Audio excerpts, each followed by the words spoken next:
fuck's a damn? That doesn't make any sense. You just won your third. No, because Real Madrid's freaking crazy. That's why.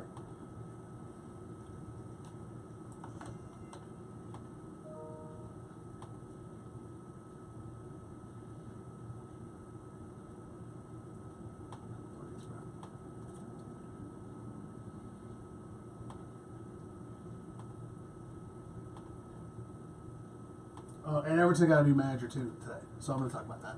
What's that? Everton got a new manager today, so I'm going to talk about that today. Everton? Yep, we got a new manager. Marco Silva. Anybody on the team? Marco Silva. Yeah, yes. Got a mouse in your pocket? I do not have a mouse in my pocket. Never heard that phrase before? No. That's a new one. That's a phrase. new one, Jeff. That's a new one, old man. Says we, you say you got a mouse in your pocket? Oh, that's terrible. That's terrible.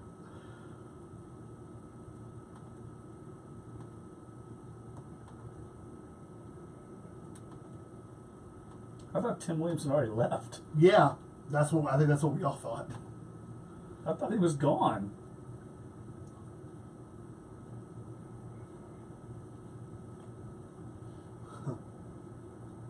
Oh, guess it's real now.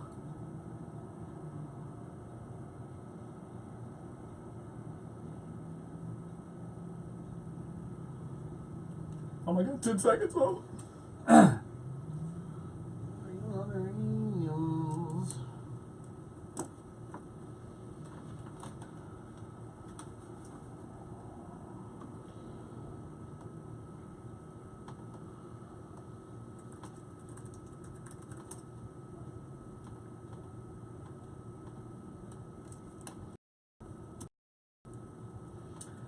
Duncan Holder, back at you on a Thursday, a hot, sticky Thursday, May 31st, the last day of the great month of May, my month. I know Clyde's celebrating still my birthday. No, I would say, I hate to tell you, but yours is first, so we forget about yours the quickest, and then mine happens, and then we celebrate.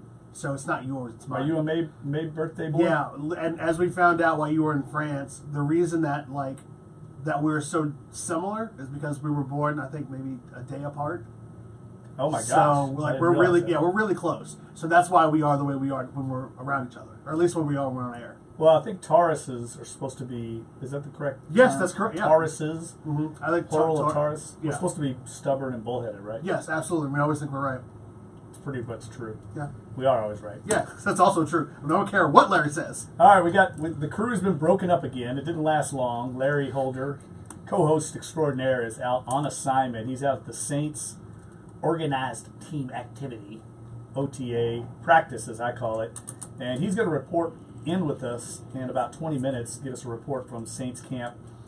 So Larry will not be with us today, but we will endeavor to survive without him. Clyde Verdun, Dave DeCorbier, Jeff Duncan here is your host. And we've got an action-packed show once again. We're going to talk NBA Finals. They tip off tonight in Oakland. The Golden State Warriors and Cleveland Cavaliers. If you're sick of them, get used to them. 4th straight year. Did you know this, Clyde? It's the first time in North American sports history that two teams have played for a title 4 consecutive years. Yeah, it's incredible. I mean, it's not something we should be surprised by, but I mean, obviously a lot of the questions the last day or so, especially yesterday, because yesterday was the press conference for both sides. The Cavaliers talked, the Warriors talked, and obviously the question came back to, this has never happened before. No one, I mean, if you're just following the NBA, no one knows what it's like to not have the Warriors or the Cavs in the finals, and just a lot of those types of questions, which we'll get into. But, it's incredible to think that this has never happened because, we've seen so many epic dynasty battles over the course of just not even basketball, but other sports, football. I mean, you think about in basketball alone, you have Lakers, Celtics, it's almost hard in the NFL because really you're just talking about, if anything, the last thing I can equate it to is the Buffalo Bills and their run back in the late 80s, early 90s. Hockey, I mean, you're talking about, the Montreal Canadiens, obviously were huge back in the 80s. I thought they would have, maybe the old Celtics days, would have been 4 in a row, right? Yeah. Because one of the things that struck me in some of the notes that the NBA sent out about this historic matchup, we all know LeBron is playing in his 8th consecutive finals, which I think is extraordinary. I mean, an extraordinary achievement. but that's only tied for third most in the history of the NBA. All these old Celtics, Bill Russell, Tommy Heinsohn, played in more. So the Celtics were so dominant back in those days. You would have thought that maybe they matched up against somebody for 4 consecutive years, but they haven't. It's the first time ever, and it should be an epic matchup. I think it's going to be a great story one way or the other. The Warriors continue their dynasty. They're 12.5 point favorites tonight, which is one of the largest spreads in the history of the finals. And then you've got LeBron, arguably the greatest, certainly the greatest player of his generation, going for his 4th ring. Ratings, I think, are going to be through the roof. Even though people say they have Cavs, Warriors fatigue, I think people will tune in. So we'll talk with Will Guillory, our very own Will Guillory, at the top of the second hour, 11:05. Will, our Pelicans beat writer, we'll talk to him about how he sees the finals and also kind of peek ahead to the NBA draft, which is the middle of June. Even though the Pels only have a second-round draft pick, we'll ask him what kind of strategy the team might have going into the draft, and also talk to him about the big offseason ahead for the Pelicans. DeMarcus Cousins, Rajon Rondo, a lot of free agents due to get paid, and we're going to find out what he thinks the strategy for the Pelicans will be. And then at 11:30, very happy to be joined by Eric Stewart. He's the race director for the Crescent City Classic. We'll talk to Eric about the race itself, how it went this year, and then look ahead to this weekend. Eric's trying to talk me into running the bridge run this weekend. That's, if you're not familiar, it's the run that goes across the Crescent City Connection. That's Saturday night, and it looks kind of steep to me. I might be coming up with some fake injury, or maybe I'll use my illness to bail out of this one. Looks kind of tough. So I don't know if I'll make that, but we'll talk to Eric at 11:30 about the upcoming bridge run and also about the Crescent City Classic and its evolution. That's a great lineup, and we'll also talk a little baseball, a little college baseball, of course. The NCAA regionals all get underway. Well, not all of them. Some of them get underway today. LSU out in Oregon and Corvallis.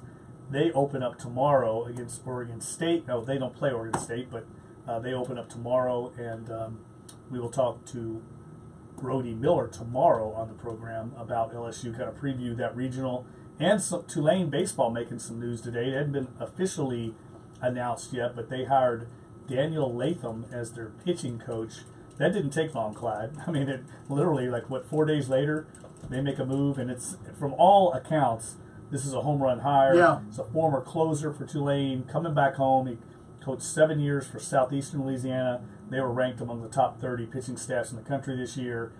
So Travis Jewett making a quick, bold move, and a very popular move in the Tulane baseball community.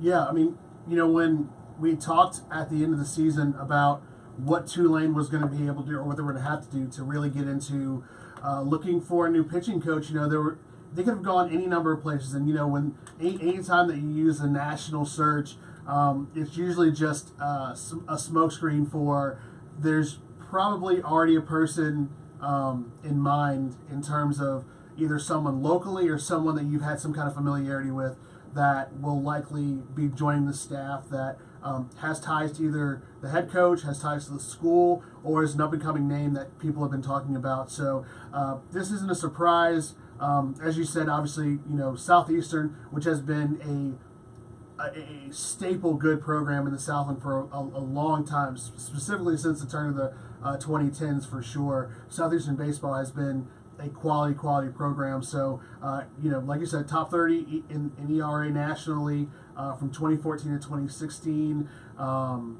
And obviously it'll help with the fact that Tulane unfortunately had the worst pitching staff when it came to ERAs and walks, and then ranked in the bottom third in both categories. So clearly it was a change that had to be made. Sometimes these things don't work out. It's not against the former coach who was let go, but sometimes you need a fresh injection, and this is probably what Tulane needs to really maybe get over that hump, because it looks like, from all accounts, they have the hitting, but they've got to be able to find some pitchers. They've got to be able to find some quality pitchers and really work on that bullpen to really save some of the games. Because, a lot of baseball comes down to those late innings, man. A lot of games that you lose that you could end up winning just because you don't have the bullpen to really hold on. It's something we've seen with LSU all year as well.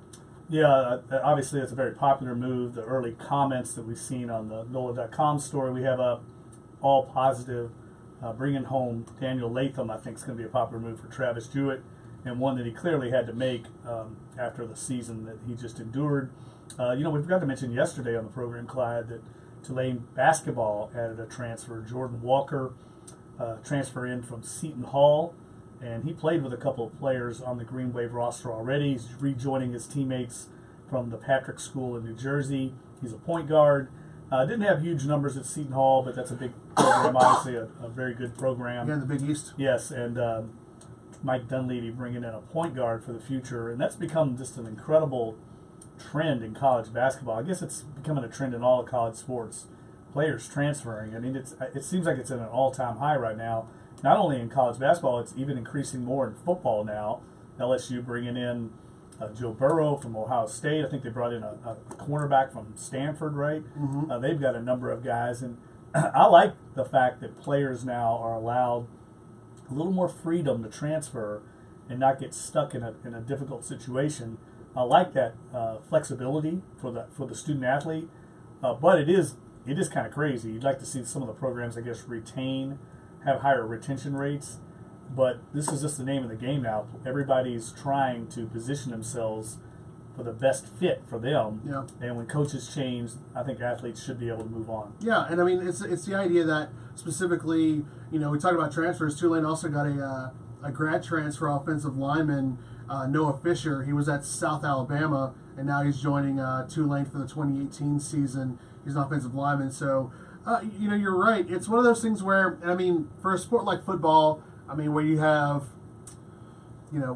if you're if you're a high-level FBS school, you have, full load of scholarships that you use, and then, like we talked about yesterday, anywhere from 25, 30 walk-ons. So you have a team of 120. The biggest thing at that point is if you keep most of those guys, you're going to be fine because the numbers are always going to edge out to where the only thing the NCAA cares about is their graduation rates and their APR. How are you progressing your kids through, and how are they matriculating through the college process in terms of, are you keeping them, are they reaching their junior year, are they getting their senior year, are they graduating, graduating how does the APR work? Does it work, do you get credit if the players stay longer? Yeah, there's other ways where basically kids who transfer are still technically a part of the program in terms of if they're transferring somewhere else and they have to sit out the year, they're still basically on your tab as a kid that you have to have graduate because they still count. They count exactly. So that's the one thing too, is that you need these kids to, if they do decide to transfer, they need to go on to a school where they're going to eventually get their degree and then move on from there. Because once they're done that way, then they're off the books. So if you bring, it's different because now it's going to be the same thing for Ohio State too, is where you're going to have a guy like Joe Burrow stay for at least 1 year, if not 2 years, and then get his degree and then declare, as opposed to him just staying 1 year and not. But the hit from that won't be as big because at the end of the day, the kids that are still in your program are the ones that care about a lot more because those weigh heavier. And more Tulane athletics news. They had a lot of news coming out of Willow Street today.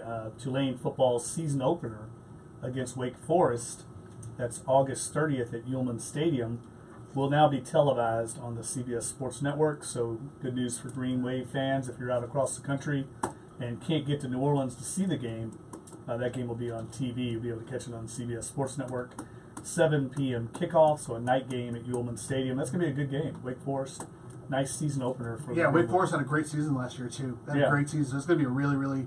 They're going to have it's going to be a really good schedule over there at Ullman this year. A lot of good teams. Obviously, I know Nichols is coming through. That's going to be that's going to be a good game. Oh yeah. You're going to have your pom-poms out? Oh yeah. Nichols is good, right? Yeah. I mean, going into this year, it'll be interesting to see the Southland Conference Media Days, which all the media days are going to be coming up here in the next month or so. I'm interested to see where Nichols is going to be picked to be in the Southland. I mean, obviously, you've still got teams like Stephen F. Austin, Central Arkansas, Sam Houston State. It's been such a tough league, but it's one of those things where you're seeing the increase, and not just on the Division I level, but on the FCS level as well. Because I mean, a lot of these kids who are either going to a major Division I, and instead of going to schools like Nichols or going to a school like a Southeastern or McNeese or whatnot, what have you, they're making these programs better. And instead of and then you're still able to get some of these kids who go to the high major FBS Division Ones who still fall and come back down to FCS level. But the quality of FCS play has gotten so much better over the course of the last 10 years. It's been really good. So that'll be a good game. But and Yeoman's a beautiful stadium to go into. It just feels cozy. It feels modern, cozy to where you don't feel like there's a bad seat in the house. And Tulane, for as close as they got to being in a bowl last year, this could be the year where they finally break through that glass ceiling and finally get back to a bowl. Chase Forcade be bringing the Colonels. Yeah, Rumble Raider. Yeah, he's an excellent quarterback and a top prospect in the state. And you're right. I love those kind of games. I respect and admire Tulane for scheduling Nichols. I always have appreciated LSU for playing these in-state schools. It's great for college football interest and great for the kids to get to play in these kind of games against some of the big schools in state.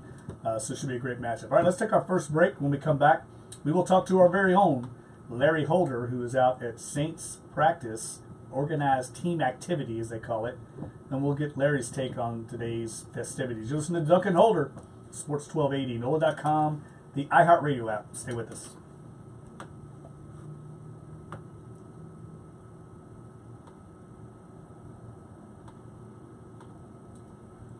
I don't know if we need to call him. I guess we do. Yeah, you know how he is. He's probably out there flirting with Megan Cluth or somebody. Diana Rossini. He loves Diana Rossini. Who doesn't? Duh. Sean Payton does. Right.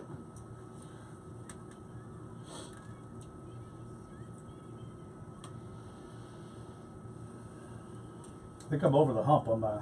That's good. Yeah, 2 days of just doing nothing and sitting around the house. Work.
All right.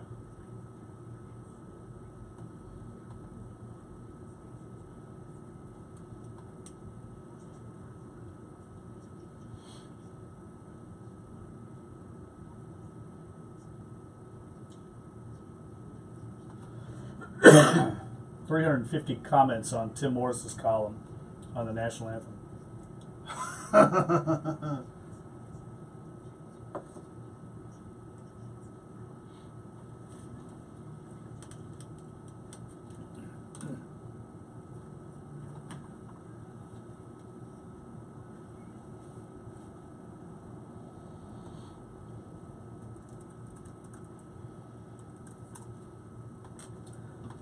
Welcome back. Jeff Duncan, Clyde Verdun, Dave DeCorbier, Duncan Holder in hour one, and we're pleased to be joined by our cohort in crime, Sir Lawrence, Larry Holder, who's out at Saints camp for Saints practice. That's what I'm calling it, Larry. It's a practice. It's not an organized team activity. But I'm curious, are they practicing outside in this heat?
Yeah, I'll be interested to hear your take on Cameron Meredith, because this is a guy that came in with a significant knee injury and sounds like he's ahead of schedule. So it'll be interesting to see how he's moving, what your evaluation is of his health status as you get your first look at him.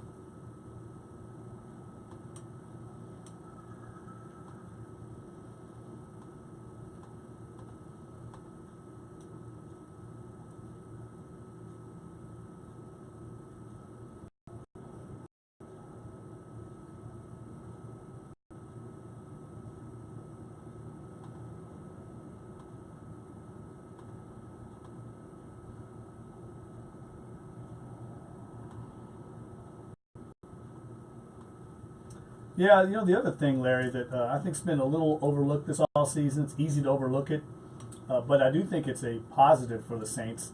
Correct me if I'm wrong, but no changes to the coaching staff this year, right? I mean, everybody's returning intact.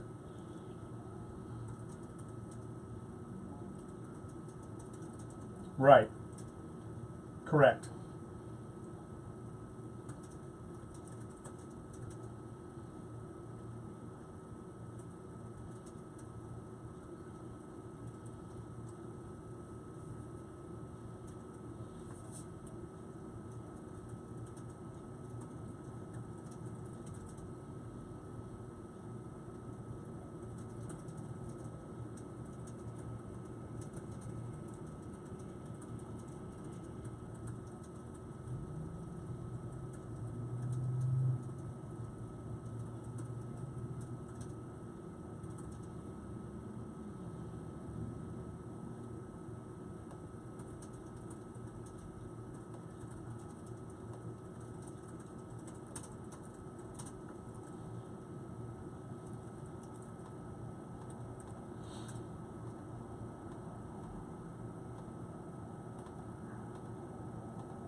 Yeah, it's so unusual. I mean, you almost always have some form of attrition, whether it's somebody getting a promotion somewhere, somebody getting fired, somebody moving on.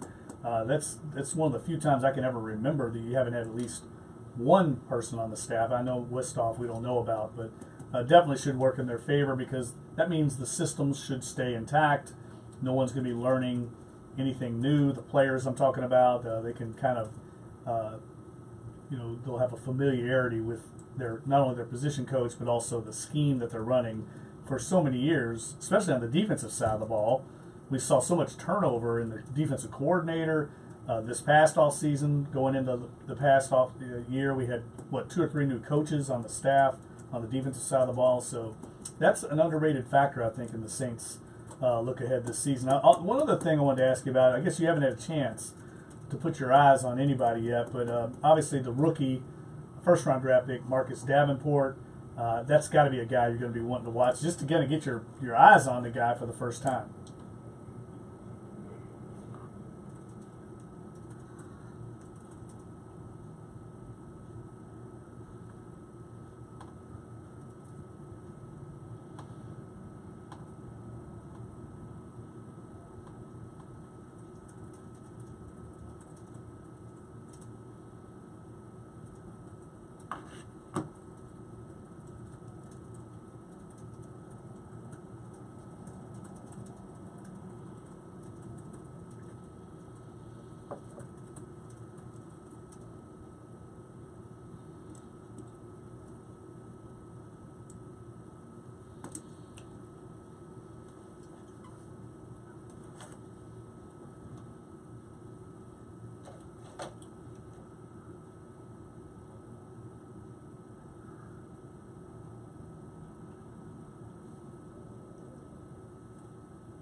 Well, Larry, we after last week's open media session for OTAs, we it seemed like everybody was able to talk to a lot of the guys that they wanted to talk to. They talked to Cam Meredith, they talked to Marcus, talked to a lot of talked to Taysom Hill. Are you expected, or you're kind of expecting to talk to maybe some other guys today?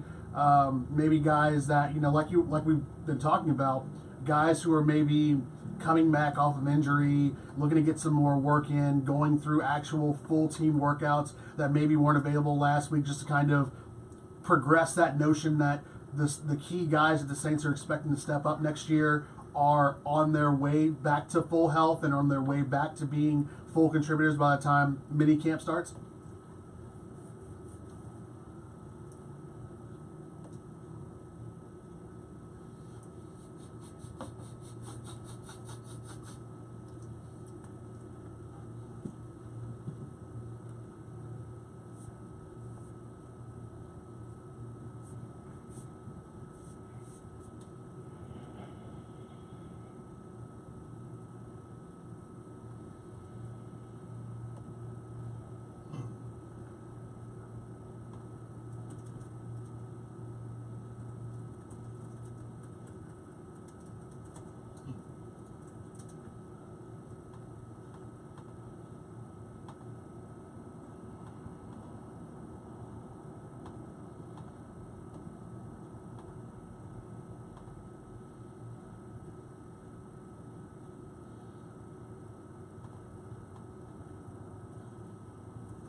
Larry, and finally, before we let you get back to practice, what do you think is the biggest? We talked yesterday off the air.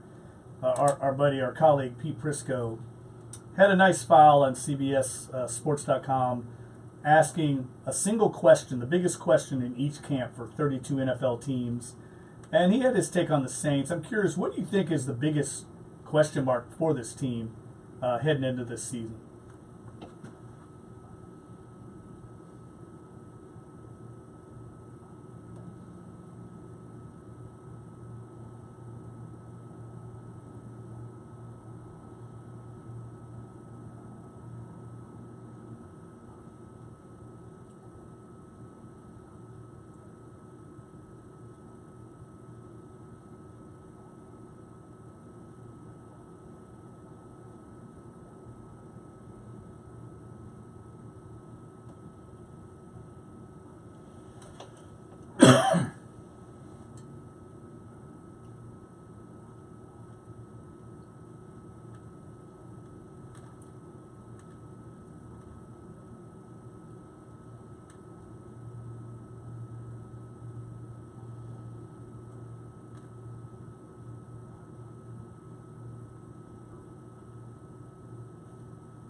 Well, we know one thing you're not worried about is the deep snapper. Thank goodness we've got that under control. Just yet. Still time.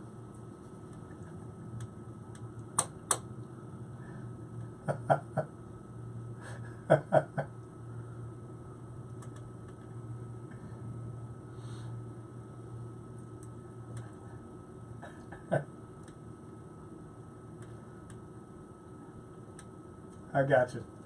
All right, Sir Lawrence, we'll see you back here tomorrow, buddy. Thanks for checking in, and try to, hopefully it's indoors for your sake. Stay hydrated.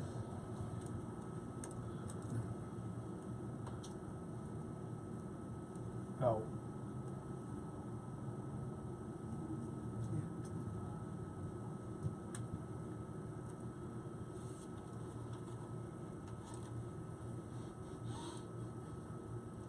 All right. Larry Holder, thanks, buddy, and have a good day today. We'll see you here near tomorrow morning. That's Larry Holder checking in from Saints camp out in Metairie with Saints OTAs. Organized team activities starting up again today, media availability, and we'll get Larry's full report tomorrow on Dunc and Holder. So let's take another break. When we come back, we'll turn our attention to the NBA Finals, which get underway tonight in Oakland. You're listening to Dunc and Holder Sports 1280, NOLA.com, the iHeartRadio app. Stay with us.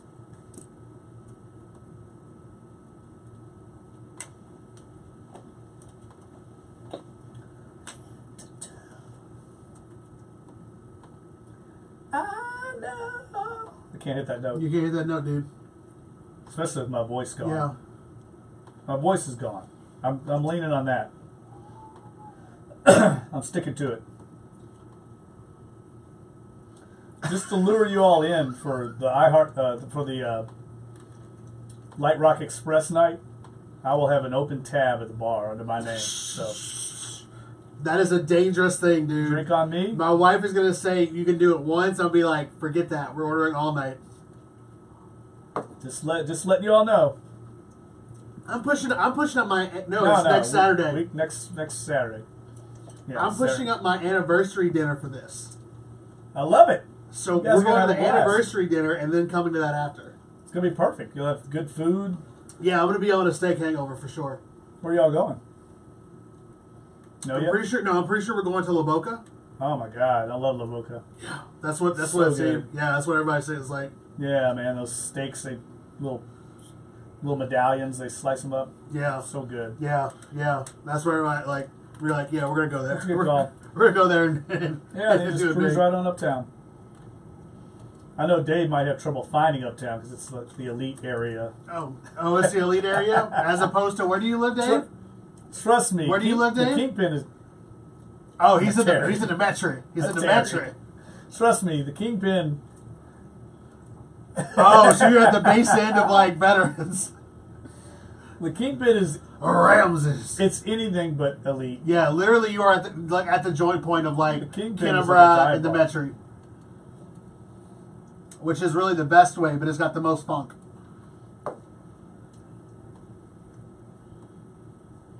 Mm-hmm. That's a cool spot.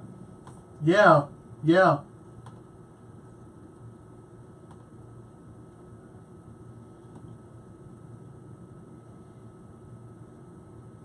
Ralph's? Ralph's on the park? Yeah. Oh, wow, You dude, live you're right That's a there? good spot. Yeah. Uh-huh. Yeah. Oh, really? Oh, wow. Wow.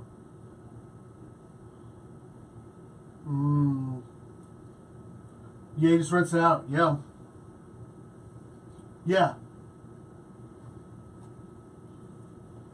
Oh, Yeah. Great spot. Wow.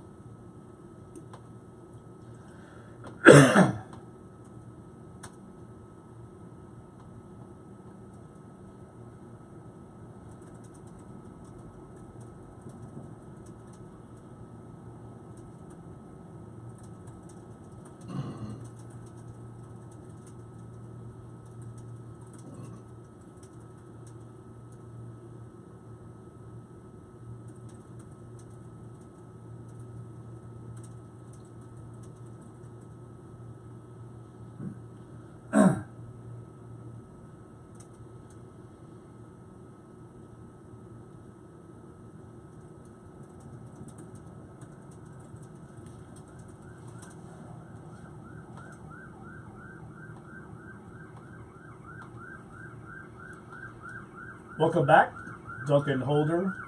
The final day of May here in New Orleans, and it is summertime. There's no question about it. I think the official temperature is 89, but it's going to get up. Didn't you say triple digits? Yeah, triple digits. Yeah, if any of you guys are doing anything this weekend, expect it. Triple digits. It's going to be hot. Crazy. So whatever it is that you plan on doing this weekend, make sure you're hydrated. Make sure you're, got something to protect your head. Hats. I mean, just be careful out there. It's Get gonna be that, hot. man. Get some sun. I like getting sun. Well, I mean, you can get some sun, gotta but wear there's sunscreen. too much sun is not good. No, I agree. And as we said earlier on the program, it's never a good thing when we already have a named storm in May. Alberto coming through last week or over the weekend, and now we're already up in triple digits. Not good. I don't like the way this summer's starting off. As far as the concerns that we have here, always living in the Gulf Coast, there was a New York Times story last week. I don't know if you saw it, Clyde, about where the areas of our country that have taken on the most disaster relief over the years, and by far the Gulf Coast is number one area of the country because of all the storms that we get here. It's not just New Orleans; it's all across the Gulf Coast. Yeah, I mean, we like to sometimes think we live in a bubble, or sometimes a microcosm of just what's going on in New Orleans and the Louisiana area, but along this entire Gulf Coast, whether or not it's from all the way down in down in Texas, down to Galveston, all the way through to the Florida Panhandle and that west coast of Florida, man. I mean, this entire area is prone just with what's going on. I mean, literally, we're talking about a subtropical depression last week, getting things geared up for the tropical season in the Atlantic, and already having to look out to the Gulf and see what's going on and checking the water temperature and all. So, yeah, I'm not surprised. But I mean, shoot, man, we've got this. You've got floods in Maryland. Yeah. You got floods in Maryland, which seems strange to me. You got we got volcanic activity out in Hawaii. Yeah, a lot of volcanic. Yeah, a lot of. I mean, I've always wanted to ask a meteorologist or someone that knew more about climate and environment than I do, which is roughly everybody in America. Why it seems like, how many times have you looked at one of those weather maps and you see the storm developing out? It could be way off the coast of Florida, out in the Atlantic. It seems like there's some kind of centrifugal pull that pulls these storms right into our wheelhouse, right into New Orleans. It's almost like that. You see the ball, and it's like almost like we're a big catcher's mitt right here in New Orleans and Mississippi. The ball just curves around into the Caribbean. You're just trying to figure out whether or not it's a fastball or like a slider. Why does it curve and go right to us every time? It has to be something to do with the land, I guess the heating of the land down in Mexico, or something that forces those storms. Seemingly, they don't always do it, but it seems like most of them end up curving right into New Orleans, Louisiana, East Texas, Mississippi, Alabama. I don't know what it is, but my goodness, let's let them. And I hate to say wish a storm on anybody else. But we had our fill of them. Yeah, I mean, let's just have these storms that go into the just the whole of the Atlantic and then die out, and then just kind of keep forming out there over the coast of Africa and stuff like that. Just leave that stuff out there, man. Let us have a good fall. Yeah, we don't want to mess with any more storms. Let's turn our attention to the NBA Finals, which should be quite a storm on the court. Two teams very familiar with each other, although the Cavs have kind of made over their roster, so they have a lot of players playing key roles for them that have not played in this type of environment. Of course, they just went through the Eastern Conference bracket and succeeded there against a lot of odds. I don't think I knew that Cleveland was the 4th seed. So this is a team that could win on the road. They've proven that. They won Game 7 in Boston. I think Boston had won every game at home this year. Yes.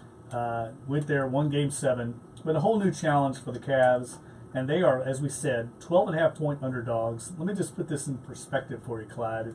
They're one of the largest underdogs in the history of the NBA Finals. According to the Las Vegas bookmakers, the Westgate Superbook installed the Warriors as 1-10 favorites going into the series, which translates to about an 89% probability of winning after you adjust.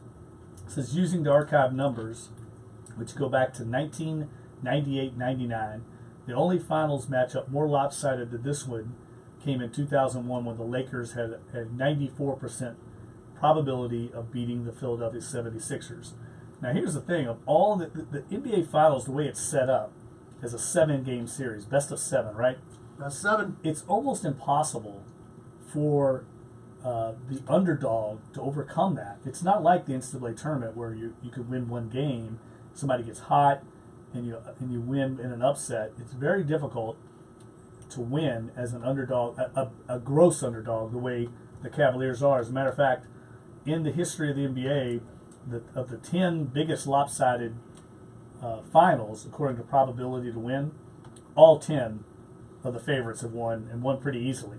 So the Cavs have their work cut out for them to try and overcome the perception and the odds to beat the Warriors. But if anybody could do it, it's a team led by LeBron James, who you have the single best player on the court.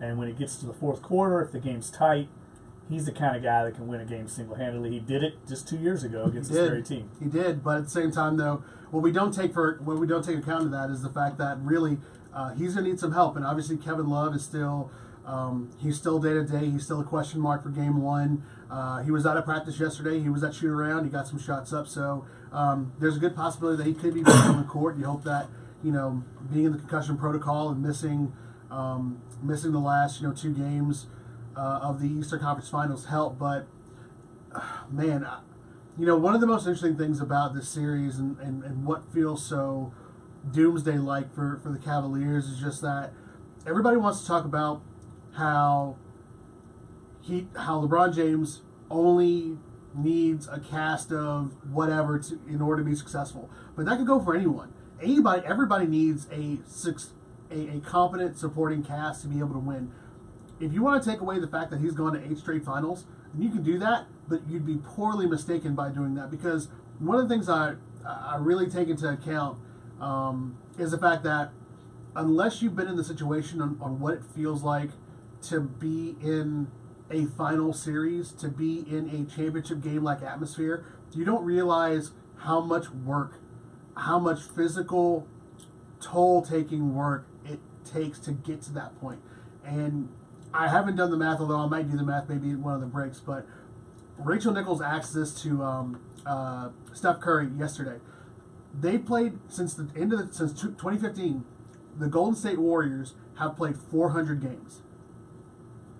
LeBron James, specifically in this, has played in 100 games. So it's willing to say that he's played in just as many games, if not more. Because if you make it to 8 finals, guess what? You're playing in likely over close to 100 games every year for 8 years. 100 games, an 82-game season, and then the playoffs.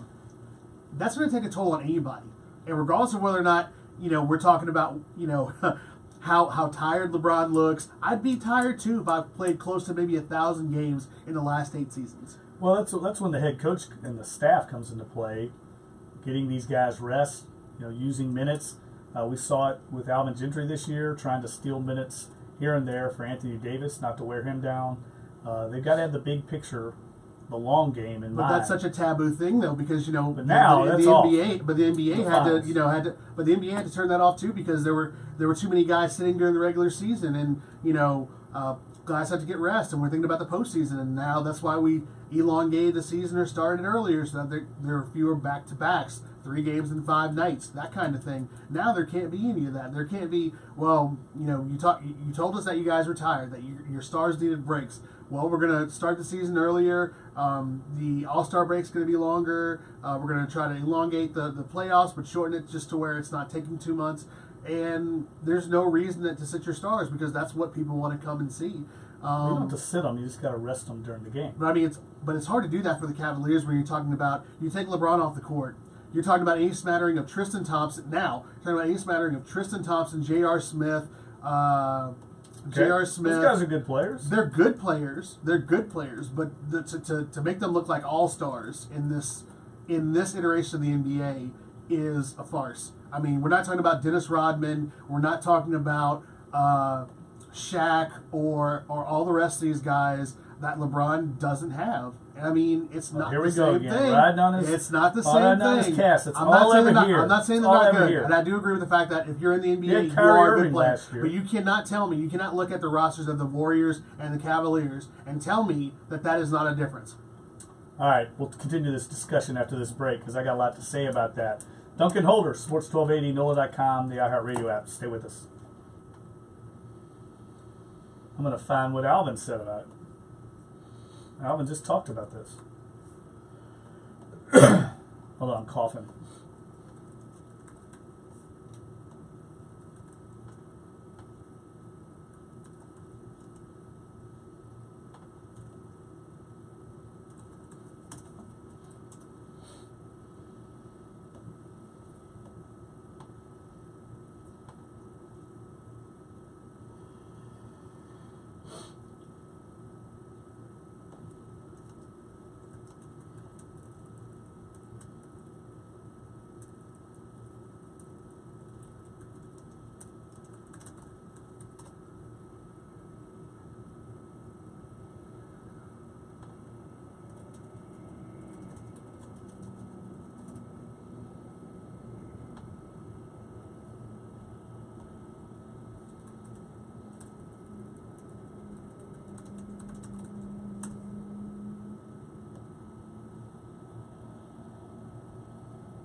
Welcome back.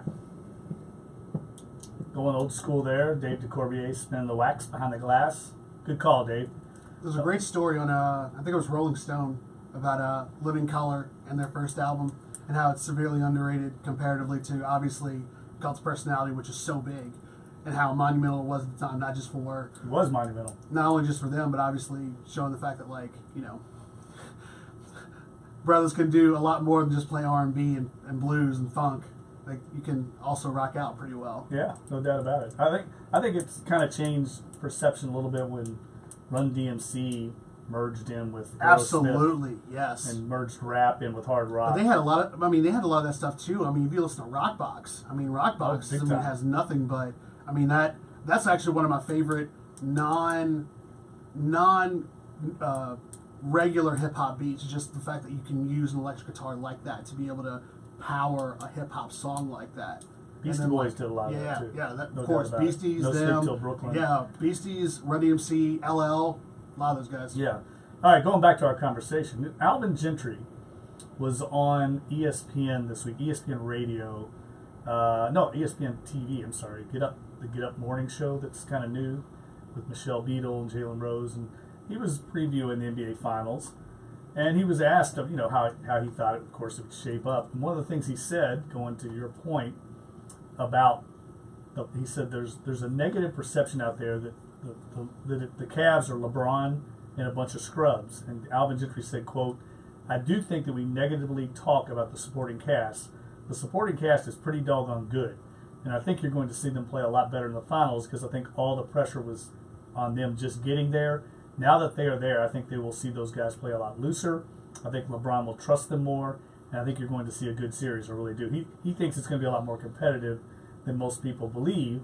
And I tend to agree with him. And I've always felt this way. I don't know why. It's a common narrative that LeBron never has any help. And whenever they lose, it's always everybody else's fault because he doesn't have any help. Or it's the coach's fault like David Blatt. Or Mike Brown. It's never, nothing ever touches LeBron. No, and I'm not. His part of being a leader is carrying his teammates and making them play better. I've talked about it on the show. Mm-hmm. Drew Brees, as great as he is, one of his greatest strengths is making players that are marginal talent-wise, guys like Willie Snead, Lance Moore, Marcus Colson. These were not big, huge recruits or huge high draft picks, but became very productive players, role players, because Brees' greatness transcended to them and he made them believe in themselves. That's what great players do, and that's what great basketball players do. Right, and I want to be clear that I'm not making the assertion that it was David Blatt's fault, it was Brown's fault, it's Ty Lue's fault, or it's everybody else on the roster that isn't LeBron. I don't think that is the case. I mean, if you watch the games, if you watch the Cavaliers, if you watch LeBron James' career, there are moments where sometimes you're either making the right basketball play, and sometimes making the sake of the right basketball play is unfortunately the sake of making the right basketball play.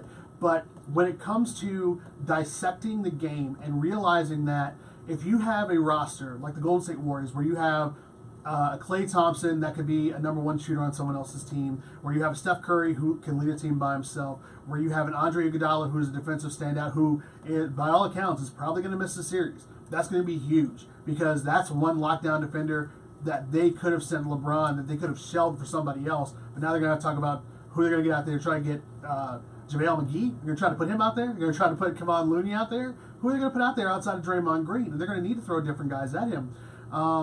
Same thing for Draymond Green. You look at that roster top to bottom, it's the same thing. And whether or not it's a short roster and you're using 7 guys or you've got 8 guys, those 8 guys have got to be able to produce in a way that is comparable to what the opponent does. And there are no teams right now in the NBA who can match fully what the Warriors do and what the Warriors present as an offensive juggernaut. But I think as we've seen in this series, as we've seen in this playoff structure, the Warriors are vulnerable at times. Like, they may have a strong third quarter, but if you have a team that's confident enough to realize that those third quarters are huge for them, I think you have a chance, a real chance, of making some real run. And I think we saw what the Rockets were able to do. If you can take that blueprint and use it over the course of the entire game, not just oh man, we're going to take off the third quarter because the third quarter is so important, I think the Cavaliers have a really good shot of making this series interesting. I'm still not sold that the Cavaliers can win this entire series. And I only say that because, again, when you look at the rosters of both teams, when you look at what the Warriors can do when they really snap their fingers and really go on a run, I just don't think the Cavaliers have the horses to be able to run with the Warriors. I just don't think they have it, even with LeBron James. And what he was able to do against the Celtics was huge. But that's not a knock against the Cavaliers and their roster. It's just the fact that the better team is going to win. Well, no doubt. And I agree 100%. I mean, no one matches up with the Warriors talent-wise. They're the most talented team. I do think the Cavs have a puncher's chance because they've got some role players that if they do get hot from outside, Kyle Korver, J.R. Smith, when they're on from outside, LeBron trusts them. He can sense early on that they're on. He starts feeding them because he can set everybody up. And there's a stat here that I just read from ESPN. When Korver and J.R. Smith in the Cavaliers wins, they're combined 47% from three-point range. In the losses, that figure drops to 26%. So basically, when they're on, they can play with people. They can beat anybody. But if those two guys are off, it's going to be a long night for the Cavs because they just don't have a lot of other scoring options other than James. Yeah, and this can't be one of those. This can't be a series where you're talking about J.R. Smith going 0 for 5 from the field and not scoring a point, and then the next game he's out giving you 12 because he's hit 4 threes. J.R. Smith's got to be more consistent. He's got to be able to get, you're right, production from Kyle Korver, even though I think Kyle Korver is the most level-headed player on that reserve, on that roster, that I think LeBron doesn't have to worry about. I think really, because of how long Korver's been in the league, I think he trusts him the most and doesn't worry about him getting into his own head. I think he worries about J.R. Smith, Tristan Thompson, Larry Nance, guys like that who are so young and so heady. He has to force things on them a lot more than does Kyle Korver. Yeah, I don't think there's any doubt about it. Look, Jack from River Ridge is on the line. Let's go to Jack real quick before the top of the hour. Jack, what's going on? Doing great.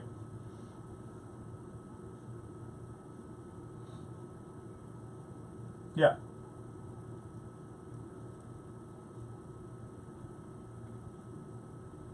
Yeah. Oh, yeah, any day.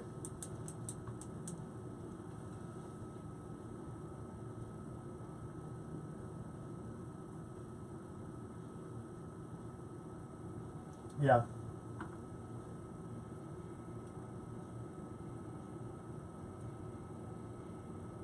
They did.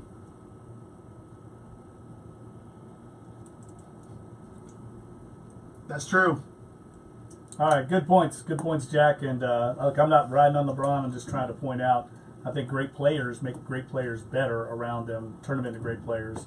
And I certainly don't think that LeBron is not doing that to some degree with his team. I just get tired of the narrative always that LeBron doesn't have anybody around him. They turned over the whole team this year to try and prove it around him because he didn't feel like he had enough help. All right, that's the first hour in the books. Second hour, we'll continue this discussion on the NBA Finals. Talk to Will Guillory at the top of the hour. Listen to Dunc and Holder, Sports 1280, NOLA.com, the iHeartRadio app. Stay with us.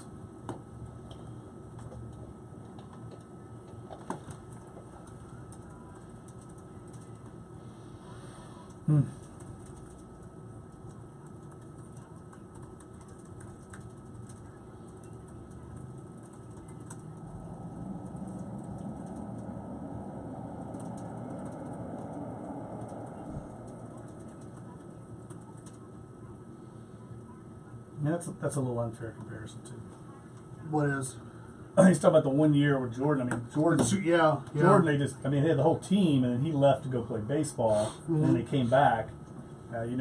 These LeBron teams, they're all being built when he's there. Yeah. They're trying to win a title when he's there, so they're going way over the luxury tax. They're doing all this stuff because he's there to try and win a title. So they're not trying to build for the future. Right. Although, with this whole free agency deal, it's going to be interesting because I'm not sure their cap space now because of everything they've gotten rid of, but they have a high draft pick. They have a high draft pick next year. So you've got that. You might have some extra wiggle room. Who's to say that you couldn't go back out and maybe try to lure Paul George, maybe try to lure some other really big name guys to the Cavaliers next year. My thing is, it's always going to be, where does LeBron really stand with Dan Gilbert? Where does he really stand with the organization? Because, I mean, that's another thing, like Rachel Nichols said last night, like, he did everything he could for what everything everybody says about him and his relationship with Kyrie. He called Altman, he called everyone in the Cavs front office to say, do not trade him, do not trade Kyrie, do not trade Kyrie. I know, but Kyrie left. Like, he left. But he left because he's LeBron a head case. Well, but LeBron doesn't know how to bring those guys in. It's all about LeBron or nothing. I mean, that's how he is. Go read those old Woj stories about him, man. It's all LeBron. Everything revolves around him. That's why I think those players around him, they're constantly just, everything goes through LeBron. Everything's about LeBron. But how are they able to do it in Miami though? Because I mean, you had him, you had Dwayne Wade, and you had Chris Bosh, and you had a couple other guys too. Right. Well, I mean, guys like Dwayne Wade maybe can handle that, But Woj used to just roast LeBron. Yeah, I'm not surprised. Crush him. Yeah, now he can't because he's working for ESPN. I know.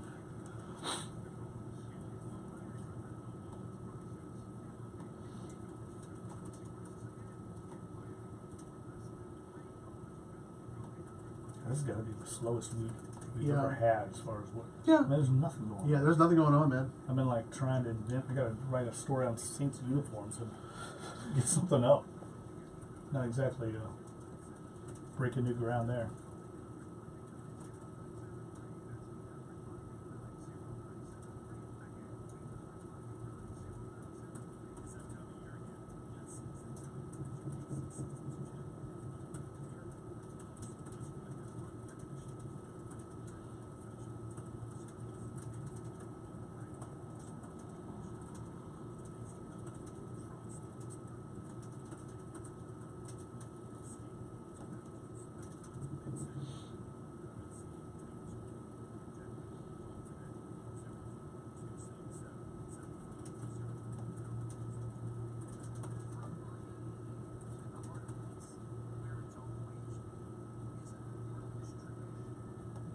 Mandinas.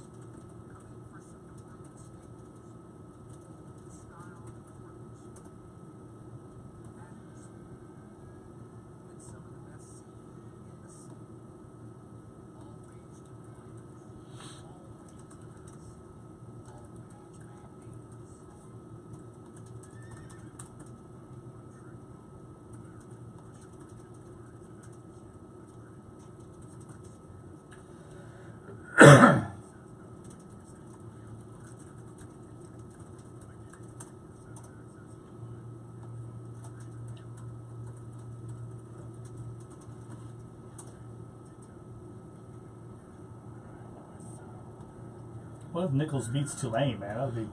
They beat Tulane. Well, surprisingly, it would be their second win over an FBS team in Really? Program history. The first was over Western Michigan.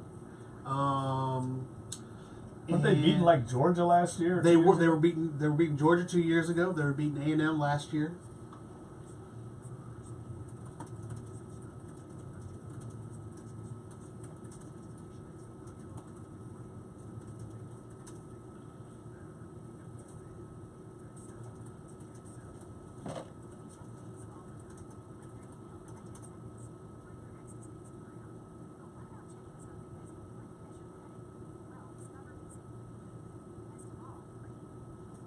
All right.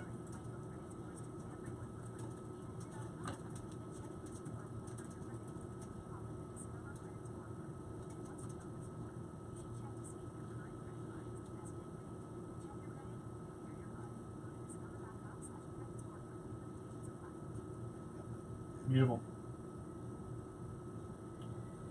Oh yeah.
Dunc and Holder, back at you for hour 2, Thursday, May 31st, which just happens to be the opening day of the NBA Finals 2018 version of the Cavs Warriors. And Clabber Dan, Dave DeCorbier, we're all here to discuss the NBA Finals without Sir Lawrence, Larry Holder, who's out on assignment today at Saints Organized Team Activities, workouts is what I like to call it. And so we're talking NBA Finals. We'll talk a little Saints later in the hour. And we'll also have a visit from Eric Stewart at 11:30 to talk about the big bridge run this weekend that I'm going to attempt to finish. I don't know if Will's going to run that with me or not. Will, you going to run the bridge run with me on Saturday night? All right, that's what I want to hear. Will Guillory, NOLA.com, Times-Picayune Pelicans beat reporter. And Will, what do you think about this finals, man? There's a lot to talk about.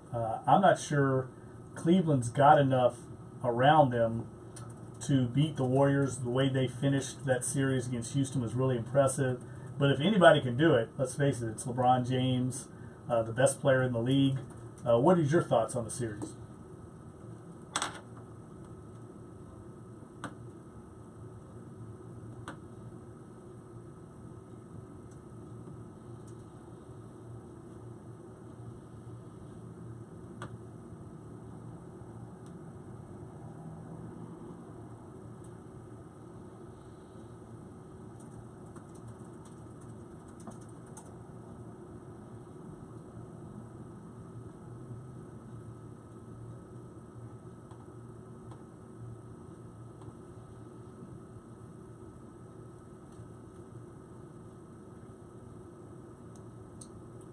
Well, that's what I was going to ask you. The Cavs are 12.5-point underdogs tonight. We just rattled off some numbers in the first hour. They're among the most lopsided underdogs in the history of the finals, going back to when the ABA and NBA merged. Do you see it as that lopsided of a matchup?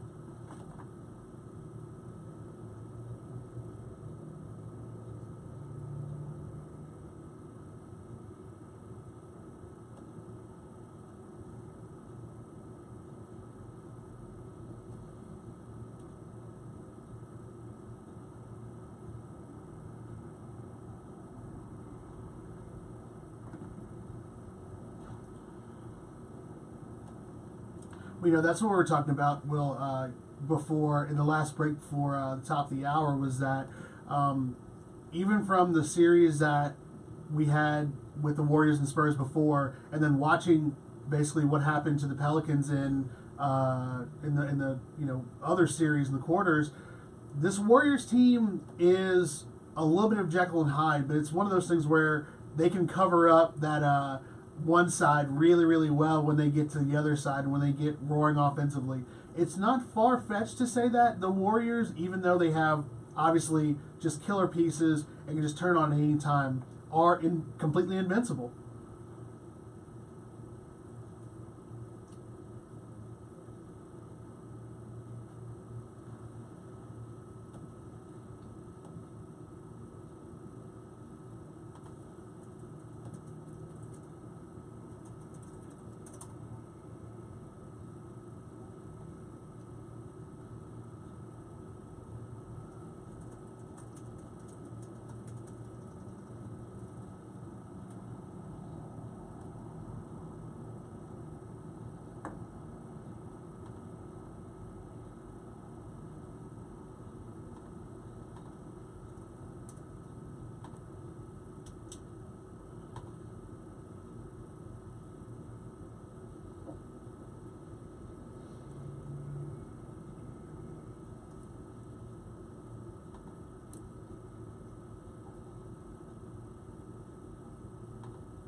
Talking to Will Guillory, NOLA.com, the Times-Picayune Pelicans beat reporter, NBA reporter for us. And Will, I want to switch gears a little bit, turn our attention to the Pelicans. Next month, the NBA draft's coming up. Obviously, the Pels do not have a first-round pick. They traded that pick away, but they do have a second-round pick. What do you think the Pelicans are going to do in this draft? Do you think they might move around? Do you think they're going to sit there and use that second pick? Do you think they'll even use it at all? I'm kind of curious to get your thoughts.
Yeah, well, let's talk about that. I mean, DeMarcus Cousins obviously is the big fish out there. There's been a lot of talk about him this offseason. He did a sit down a couple weeks ago with Mark Spears, the undefeated, and kind of left the door open. And I said on the show this week, I think that's just DeMarcus playing a little bit of the negotiating game. I think he would like to come back here. He seemed very happy here. I think the Pelicans have made it known they want him back here. So what do you think is going to happen? I mean, do you think they go max contract on DeMarcus Cousins, or do you think they want him back at a certain price?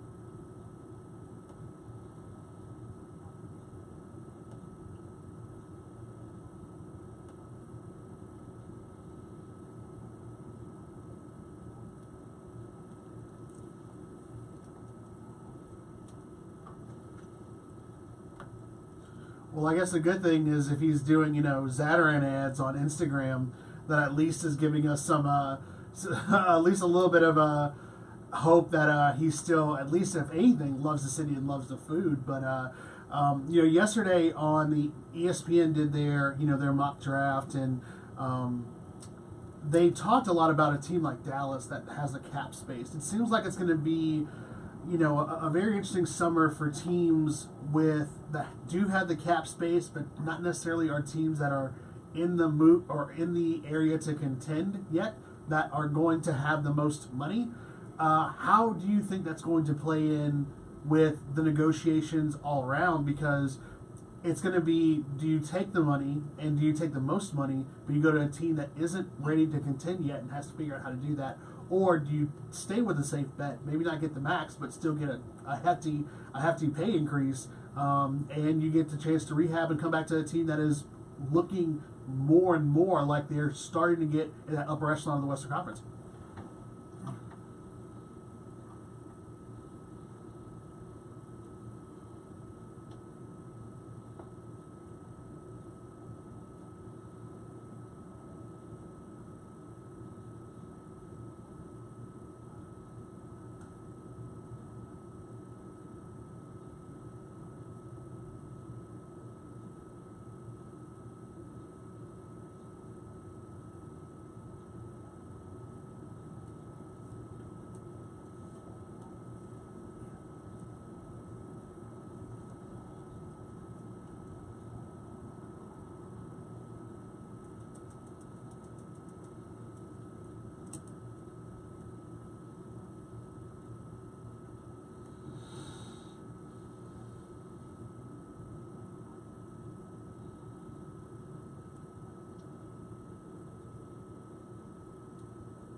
Well, Will, as important as DeMarcus Cousins is to the Pelicans and their future, I think Rajon Rondo is almost as important. I mean, he is a key guy for this team. And look, they're not going to get him back on the price they got him at a year ago. $3.3 million. I think he's earned a nice bonus there. I'm curious. I mean, what do you think happens with him? Can they bring back both players? Can they get back Rondo and Cousins under the cap? And we know this history of the franchise. They've not gone into the luxury tax before. Or do you think Rondo at this stage of his career has made enough money? He's 11 years in now. He's 32. He might just want to stay in this good situation to make another run at a title and maybe give him a hometown discount. I'm curious your thoughts.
All right, well, last one before we let you go. Who's having the worst week? Brian Colangelo or Drake? Or Roseanne. Or Roseanne.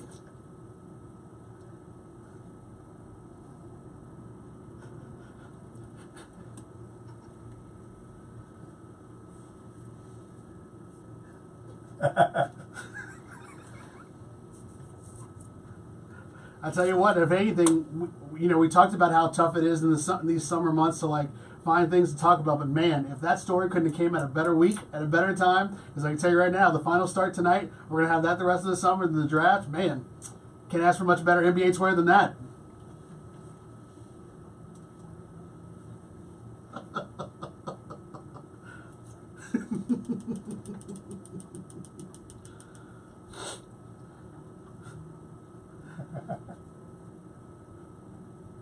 Thank you.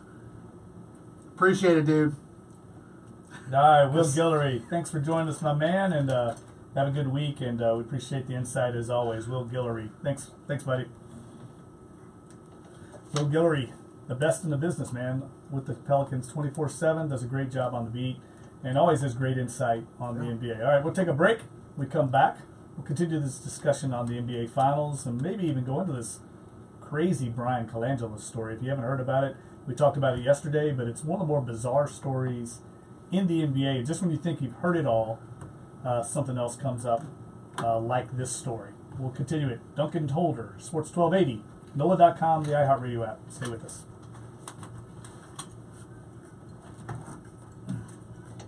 Are you leaving? Quit? Quit? Yeah, come on, quit town. Quit town. You've had enough?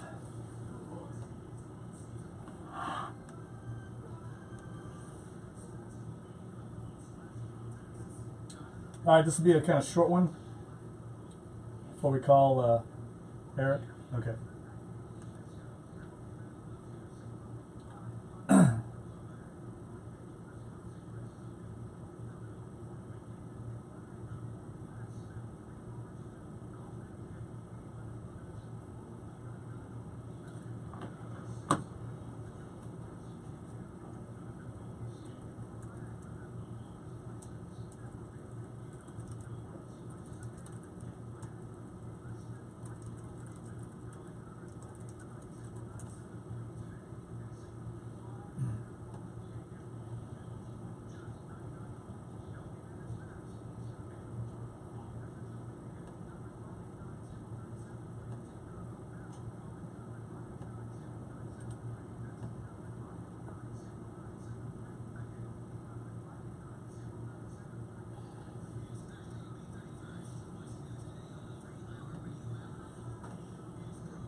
Oh, you're back? I thought you quit.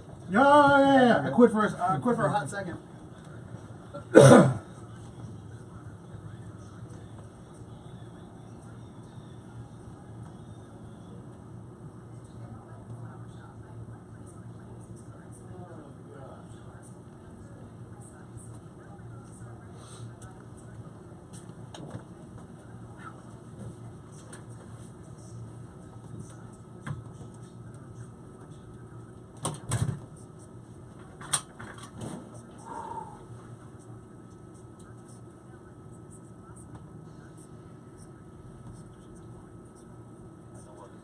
I tell you my awesome score Saturday at the estate sale I went to out in Metairie. What?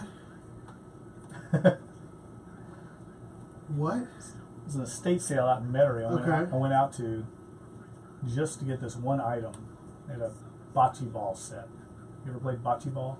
No, I've never played bocce ball. I know what it is. Italian, French, like game you play out in the yard. Yes, yeah, you play out in the yard. Yeah. You throw a ball, it's a stick. Yeah, you throw this one target ball, and it stays out there, and then you throw the other balls closest to it. It's kind of like curling.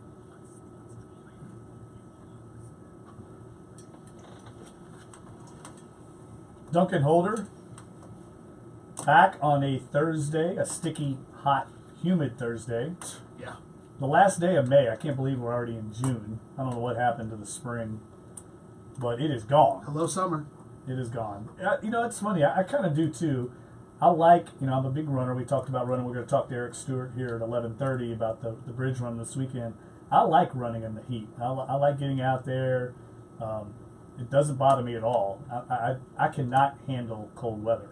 Not even for 2 or 3 days. I don't know if my blood has gotten thin living in New Orleans now for 20 years, but I hate it.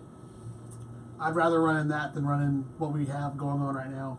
I mean, my perfect scenario would be like low 70s. Well, yeah, that would too. I mean, But low 70s. as someone once said, if New Orleans had weather year-round like we have in October and, say, March, we would be overrun with people wanting to live here. That's true. That's not necessarily a bad thing. We'd have to figure out how to expand. We have to have the heat, humidity, and the bugs and the coyotes roaming through the neighborhoods and the feral chickens to keep everybody away. I'm sorry. Where's the last time you saw a coyote? There was a coyote. In the city? There was a coyote the other day on a website I noticed living under somebody's house uptown. I think it was uptown. It was one of the neighborhoods uptown. Huh. Just hiding under the house. He just roamed in and got scared and was camping out under somebody's house. I think someone needs to call animal services. Yeah, they did. Just saying. They did. No, they left the coyote alone. He was Feral just trying to be a chickens. coyote. Yeah, That always- coyote in the middle. A coyote in urban sprawl. What about the coyote that wandered into Dat Dog down on Frenchman Street and they killed him? Why did they have to kill him? I don't understand that. Why didn't they just catch him and release him?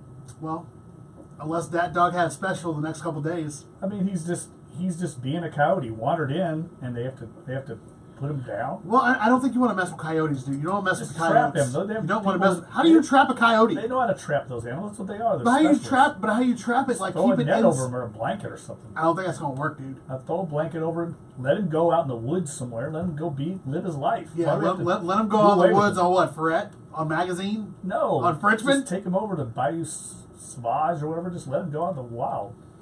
Let him be a coyote. I don't understand that. I've never understood it. I never understood why they kill alligators in these things. Catch them, release them out in the Everglades or something.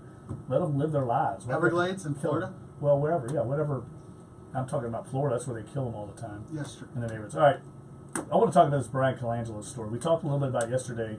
I read the whole Ringer story yesterday in detail and was blown away. I mean, I don't know how he's going to get out of this. There's an investigation going on internally by the Sixers. They're thinking that he's been set up, or that is what he is saying. That's what he's saying. I don't know, Clyde, man. It looks like his fingerprints are all over these accounts to me. Great job by Ringer to document this thing. It's a little sketchy in that they don't really have any kind of proof, and they presented it that way. Right. But, man, with what happened with Roseanne Barr this week, and now with Brian Colangelo, I'm just starting to wonder, when are people going to get the lesson about Twitter? And as great as Twitter is, and as much as I like it, and the advent of social media, as much a part of our jobs as it is, and look, your social media guru, man, there's some dangers there. Look how many people have lost their jobs and images and perception, their careers, because they can't handle Twitter. I was listening to a podcast earlier this week, and it was talking about the week that kind of looking ahead and whatnot. But it was on Tuesday, so it was after Memorial Day, and obviously our president.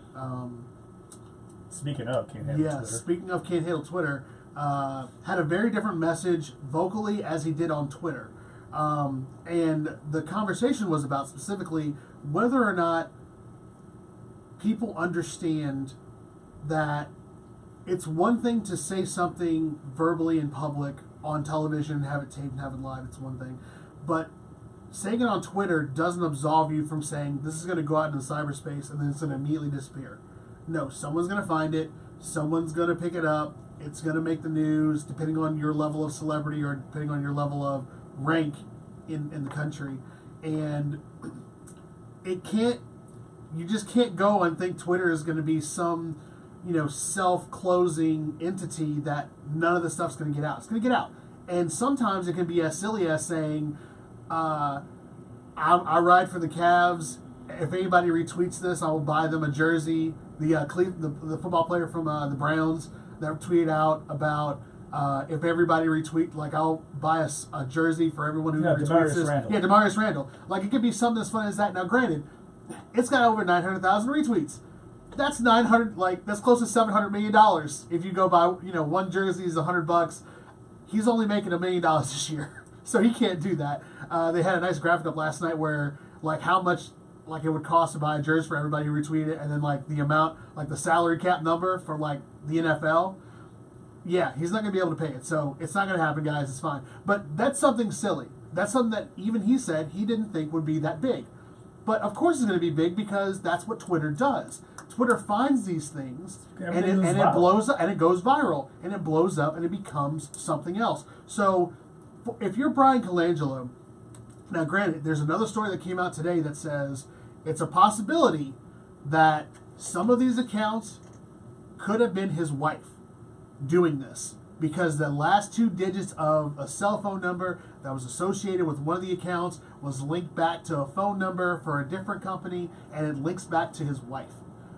That could be another end game for him to maybe get out of this a little bit, but still, because this goes back to when Roger Goodell's wife had the burner account and was defending Roger Goodell against all the haters. But she was defending Goodell, right? Wasn't necessarily leaking information or trashing other NFL employees. If this is Brian Colangelo's wife, if she's calling Joel Embiid selfish and at Meek Mill concerts and all that kind of stuff. How do you have Brian Colangelo in that role going forward with his star players questioning him now? Well, there's a trust issue. Well, just like with a lot of other things going on in the country, I think it's one of those things where it's not vague enough that you don't have information that you could probably pin on Brian Colangelo, but at the same time, because of the nature of these things and how they have to go about proving his guilt, proving that he's guilty, is going to be a monumentally tough thing to do. And that's where I think he might be able to skate by this, but he might be able to skate by it in the court of public opinion and by the Sixers, but this is going to hurt Philadelphia in some way, whether it's with free agents, whether it's with his own team. There is going to be some blowback. And how it happens, we'll see. But after winning 52 games this year, they've got some things they're going to need to sort out for sure. They've got some damage control to do, no doubt about it. All right, another break. When we come back, we'll talk to Eric Stewart about the upcoming Crescent City Bridge Run on Saturday night here in New Orleans. You're listening to Dunc and Holder, Sports 1280, NOLA.com, the iHeartRadio app. Stick with us.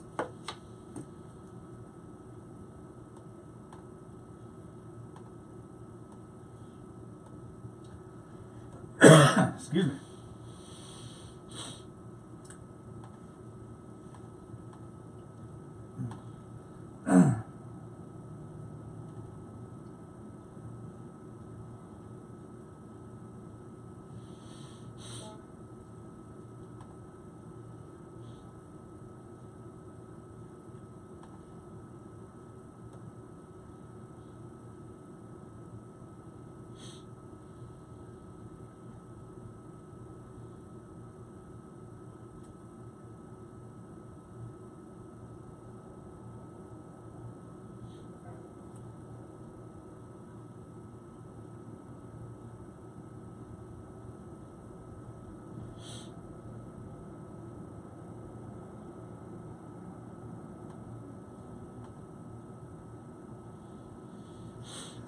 Excuse me.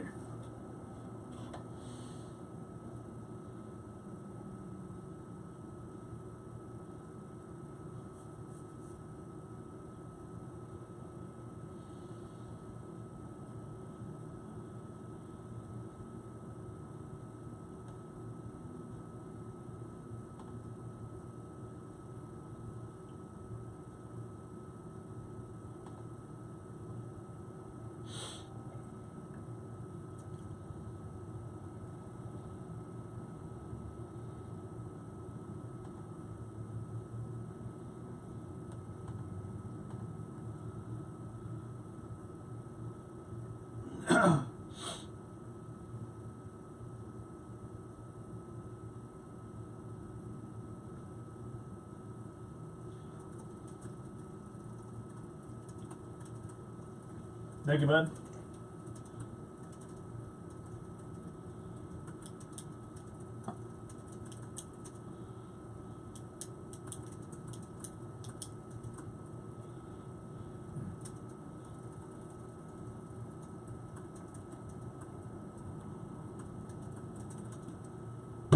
Auto parts.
Man, that's good stuff there, Dave.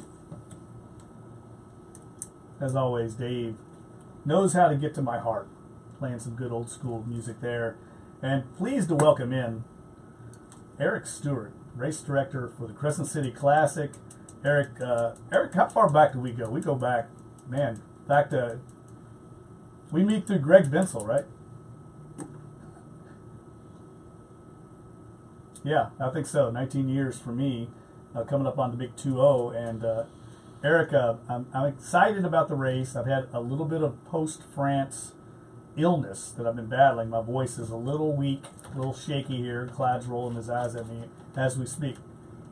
But I'm going to do it, man. I'm going to get out there Saturday for the Crescent City Connection Bridge Run, and I want to talk to you about that. But before we get into the run this week, I want to do a little post-mortem on the Crescent City Classic itself, because I don't think we've had a chance to visit with you on that.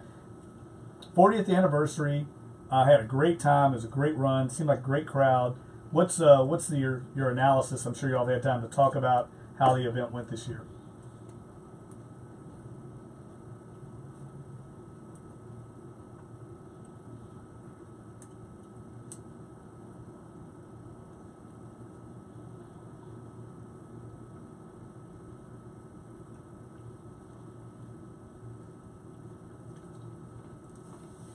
Wow.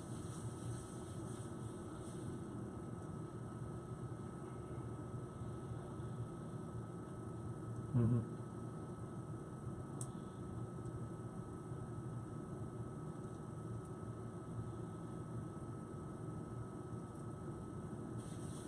Yeah, and one of the things that I've been most impressed with is the gradual evolution of the race. Like I've run it for a number of years, and frankly, this is before your time as running this event.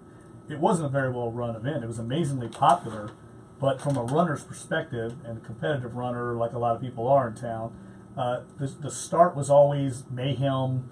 There was never really a lot of organization to it. You all streamlined that process with the different colored pods and things. What went into that thinking? Because I think it's been a huge boost for the way the race is run now.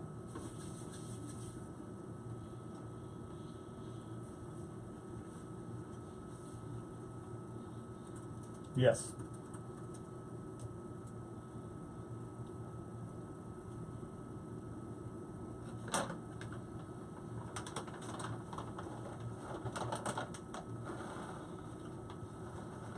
Yeah.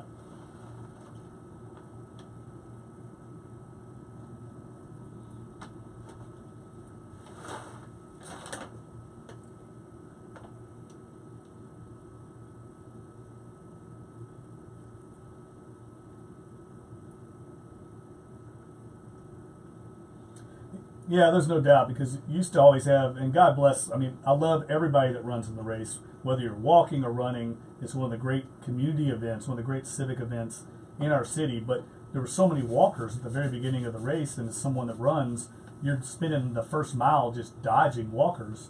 That's no longer a problem. So, kudos to you all for recognizing that. And I agree. I think it's become a much more attractive event because of the way you all run it now. Let's switch gears to this weekend. I'm a little intimidated. I've never run the bridge run before. How much of this is uphill? It looks like a pretty daunting task.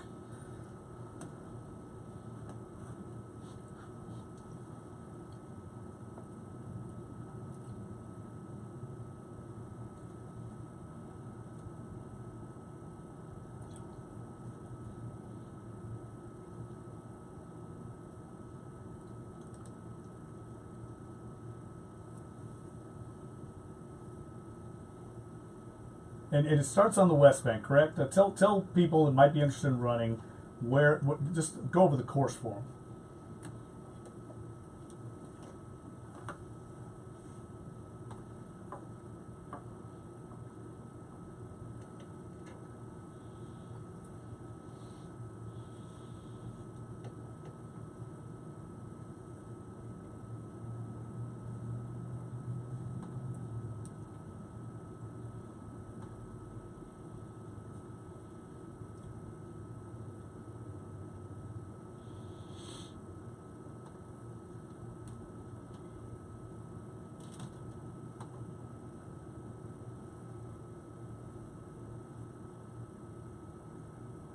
And traffic is running on the bridge, right? We're not shutting down the bridge for this thing.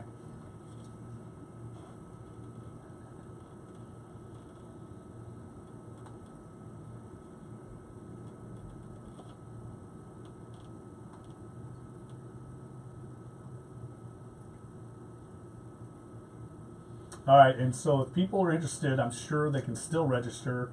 Getting close to the race here, but what if you want to register now? How do you do it, and can you still register up to the night of the event?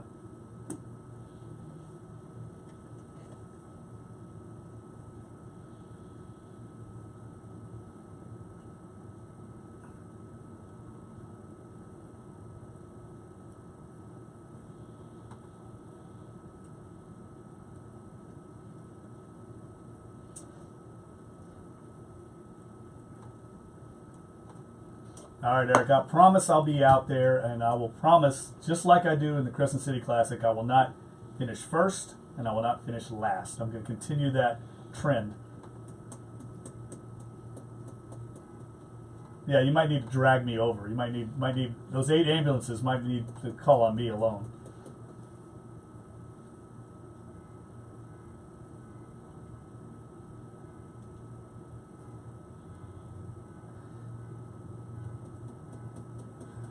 Yeah, we're not used to elevation here in Louisiana. Everything's flat. All right. Well, Eric, look, really look forward to it Saturday. Hopefully, you have a great run. Do you know weather's supposed to be okay? Do you know? Yeah.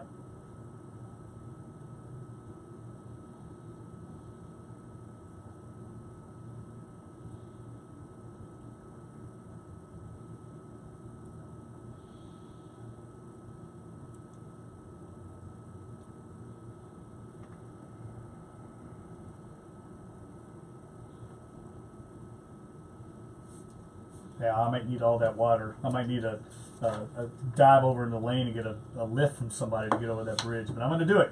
So I'll see you out there. So Eric, thanks as always. Eric Stewart, race director for the Crescent City Classic. Eric, always a pleasure, and I'll see you Saturday night.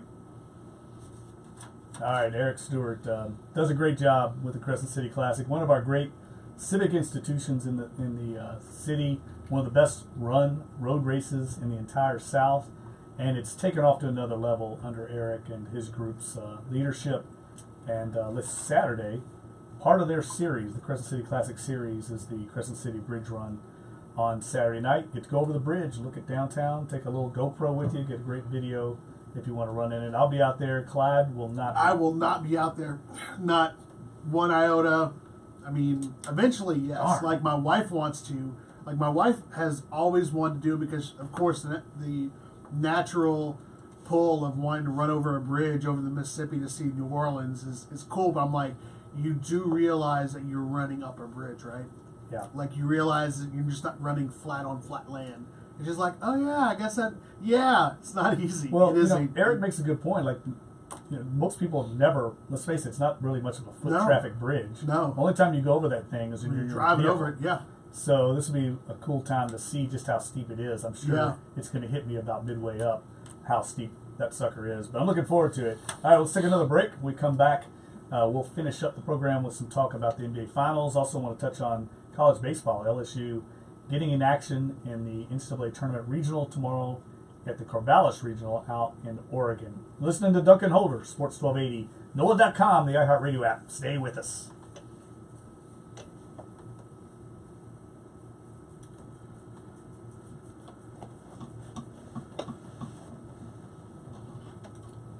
So Eric used to work for the Sports Foundation. Oh, really? Yeah, he worked there when Greg worked there. Greg worked there way back in the days, I think under Doug Thornton. Oh, okay. So they were all on that group together. So I've known him for a long time, and he took over this race, and we used to be the title sponsor for it. And back when we were the title sponsor, I used to go to our meetings and sit in as like one of the runners. Yeah. Me and Steve Barricade.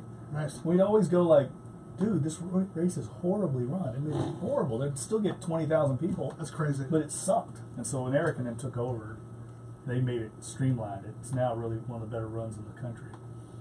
But it needed a lot of work. It needed some. It used to TLC. have to do this. How stupid it was. They'd have these shuttle buses at the finish. Out, you go out, park your car at the finish in City Park, and you get on buses, and they drive you, shuttle you down to the start. That way, you can just run the run and then get in your car at City Park and go home. That's how most races work. Right. In New Orleans, back before Eric took over, they had city buses. TARC. It was a classic New Orleans thing. Not TARC, RTA. RTA buses. You had to have $1.50 to get on the bus. Are you serious? They made you pay. Well, I mean, everybody's in like running gear. Yeah, they don't have No one's money got on them. change on them or anything. People were having to turn away, having to figure out a way to get down to the thing. It was stupid. It was all like money grab by the city. Good Lord. Instead of just working to get into the entry fee, and you pay RTA a certain flat rate. It was just so stupid, man. That's crazy. I know. Now now you just get on a bus. It's all worked into the entry fee. Not necessarily the money. It was just the convenience.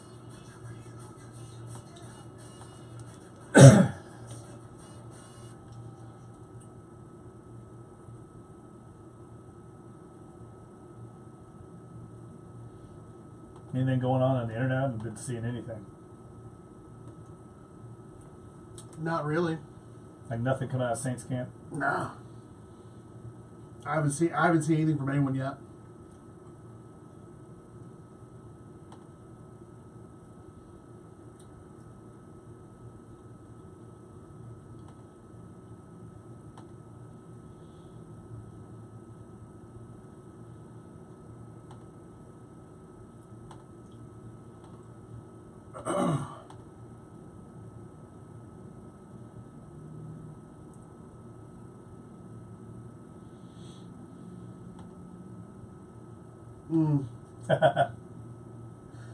I love how Clyde's telling everybody to hydrate. He's like a parent out there. We try, unlike aspirin. unlike other places that degrade our local institutions and things like that. We try to give you the information. We love everybody.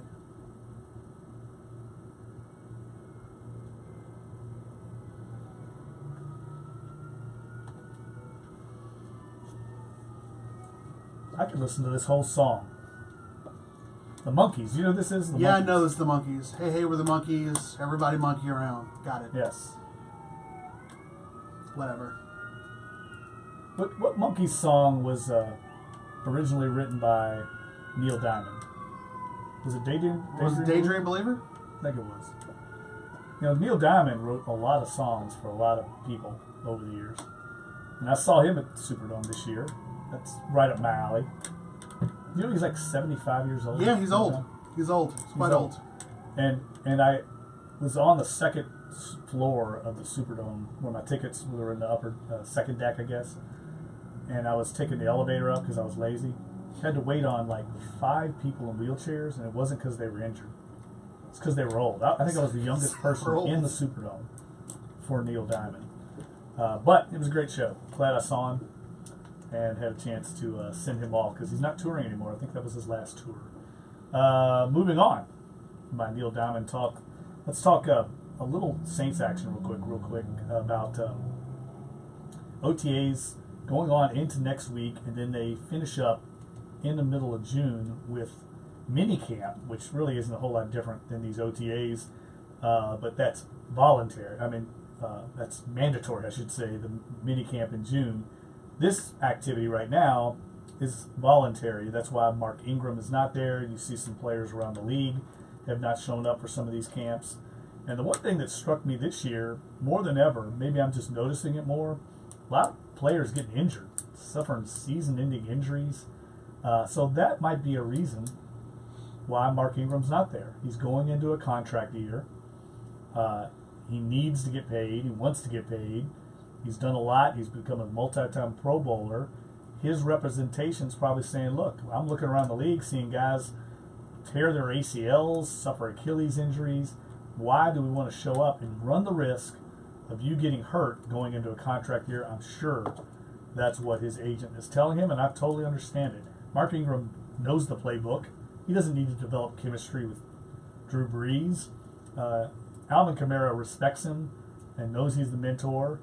So I understand why he's not there. Obviously, it would be good if he were there, but sometimes the players have to look out for themselves because, look, this is a business. First and foremost, teams will tell you all along how preach loyalty to you and all this other crap. Talk to Sean Payton. As soon as you become expendable, you're gone, and there's nobody loyal to you. I will say this: one thing I would say about the Saints, in their defense, Mickey Loomis and Sean Payton, more than most front offices, really do show some loyalties to a lot of the players. If you've been a good teammate, a good guy in the locker room, you've done all the right things, they will kind of give you that extra year on the end of your contract. It's amazing. They've done it over the years.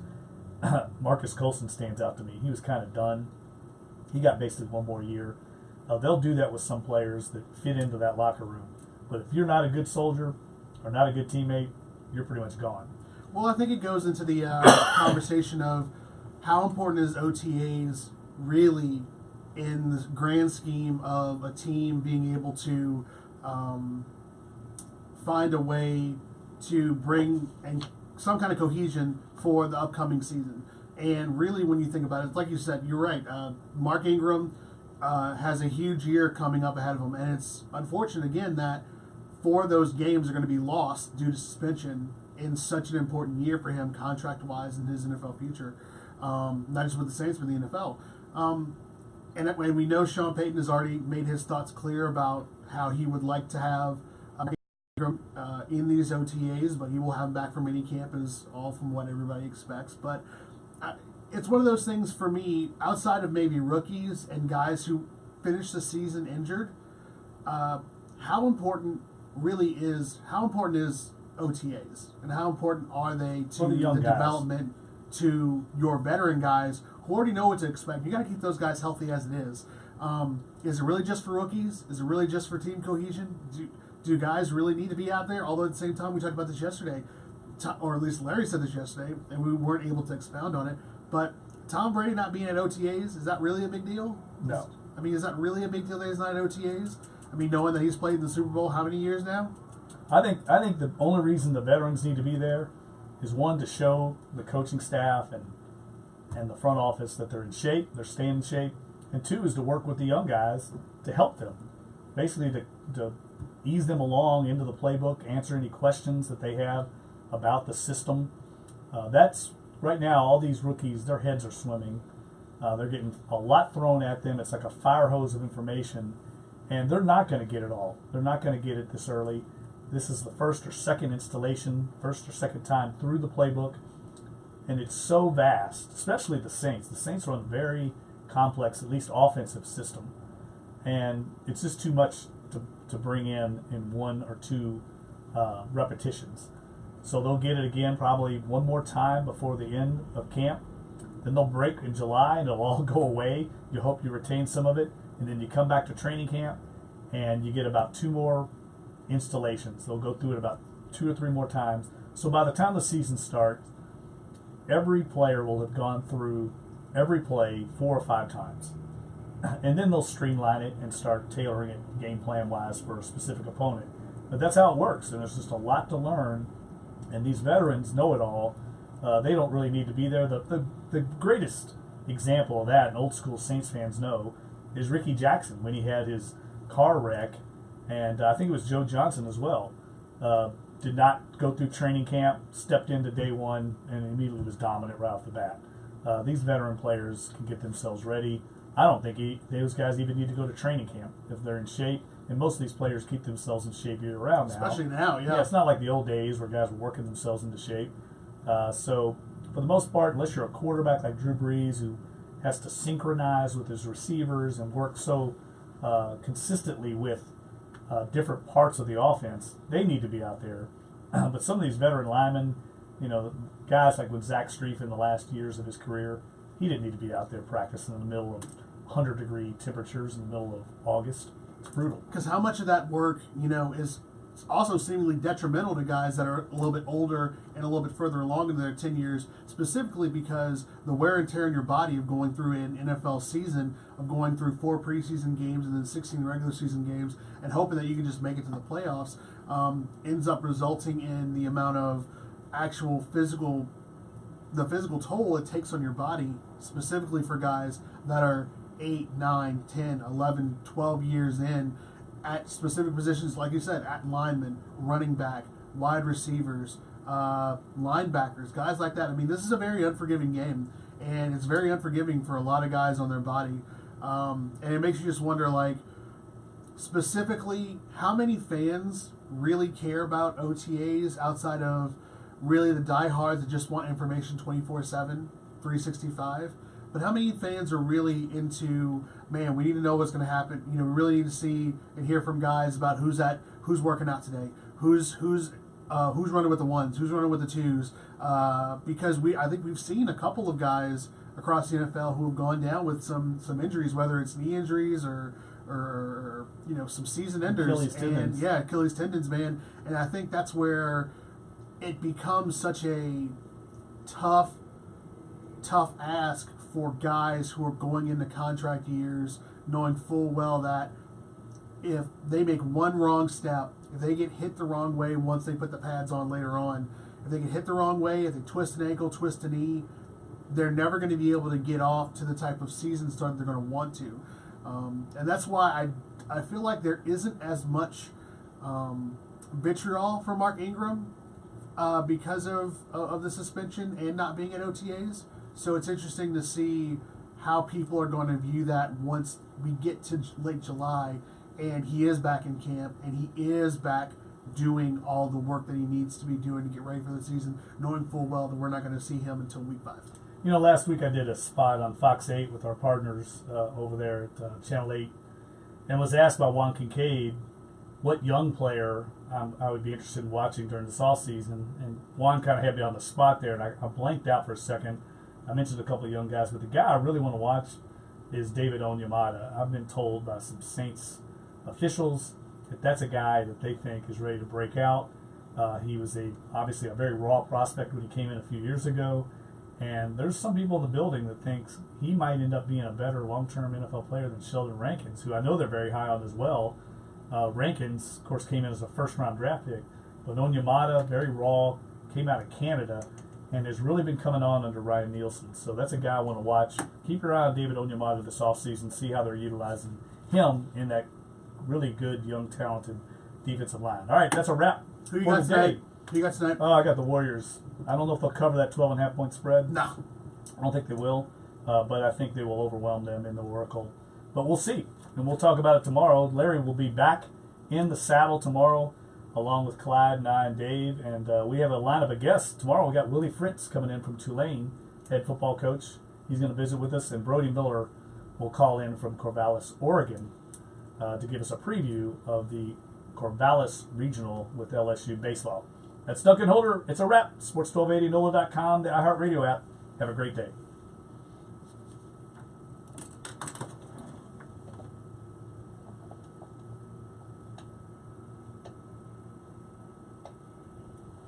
What was that? That was Neil